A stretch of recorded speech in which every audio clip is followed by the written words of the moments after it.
The last survivor of a band of warriors is enslaved in a salt mine. One night, savage dogs attack and a mysterious disease wipes out everyone at the mine.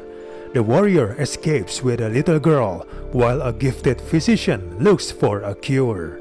First of all, this movie often feels like a weak echo of the previous much superior Japanese animated films.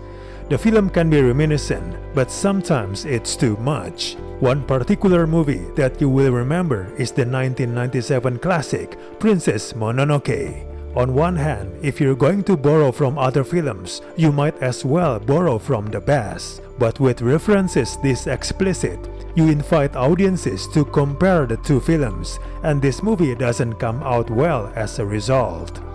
The movie works better when it's further away from the reference, as it allows you to focus on the story.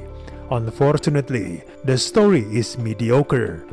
The story emphasizes the clash of Zol and Akuafa cultures, with each kingdom having distinct customs for worship, dress, and sharing meals. In an exposition-heavy opening sequence, the movie sets up a fantasy world of clashing cultures, world building, and sprawling histories. Having said that, it's tough to shake the feeling that the movie doesn't take enough time to flesh out its world. Many of the film's themes really tread familiar ground. The film never compellingly situates the story within the broader scope of history or captures the march of culture. Historical context that underpins the plot is breathlessly rushed through in the first 5 minutes.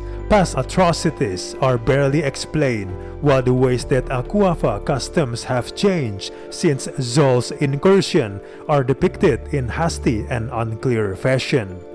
Much of the movie runtime is frustrating to follow, combining an overly dense plot with clunky explanatory which sets up the film's political backdrop.